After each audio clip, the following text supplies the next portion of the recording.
My name's Abdulhakim Hussein. The research I did for Sunify Biogenius competition is an integrated approach on preventative measures on dengue virus infection rates via manipulation of dengue VLPs. Essentially, the research consisted of using chemotherapeutical method with regards to gene therapy method to compose a multifunctional compound labeled as necrosis-inducing/ensuring agent to promote and ensure the necrosis transduction signal is engaged in the cell.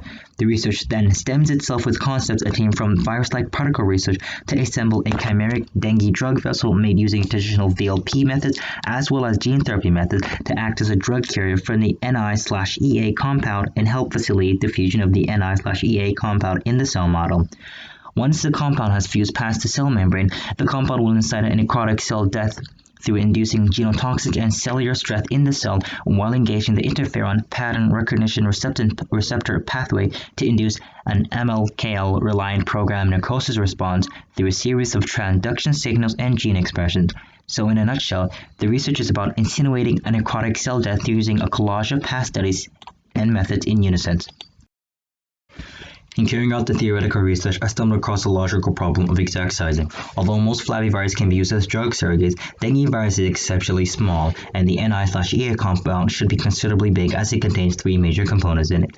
To remedy this problem, I essentially increased the quantity of the dengue VLP and lowered the dosage of the Ni/Ea compound for one dengue virus, so as to make sure the total dose of the compound is sufficient enough to cause a cellular response. Aside from this, I also added the DNA restoration prevention agent in the Ni/Ea compound to halt DNA restoration in the case that the DNA damage is minimal due to the low dosage of the compound, and the cell attempts to restore the DNA, which can potentially disrupt the necrosis signaling pathway by favoring the survival pathway instead. Initially, before starting this research, I did my proposal on the effect of fluoride on cortisol production in the HPA axis on a rat model. However, I wasn't able to further develop on that idea due to the non-vertebrate requirement in the SBC competition.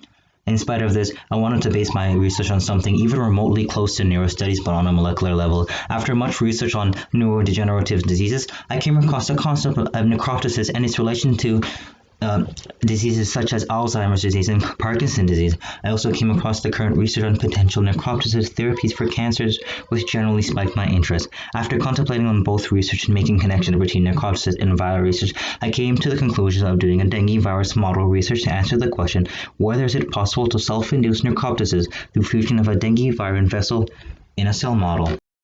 The next step of this research would be to focus on the enhancement of the necrosis-inducing/ensuring agent, targeting specific genes, testing for more efficient methods of inducing necroptosis, testing on Aedes aegypti mosquito cell lines, acclimatize the whole procedure to target dengue virus only, try various necrosis-inducing/ensuring agent solutions to compound and environmentally safe concoctions that targets and eliminates dengue virus only in the vector. In other words, the next step of this research is to fine-tune everything to turn it into a vaccination for the Aedes aegypti vector, which will potentially eliminate or neutralize the dengue virus within the mosquito vector. My experience while conducting the research has been frankly enjoyable. I've learned many new things relating to bio research, and I feel like I've gained a better insight on my future prospect. Although the research was based on a theoretical backbone, I enjoyed comparing different researchers from different fields, trying out new softwares for making schematics, and I generally found the whole process of conducting the research with the help of my mentor to be a treasurable experience.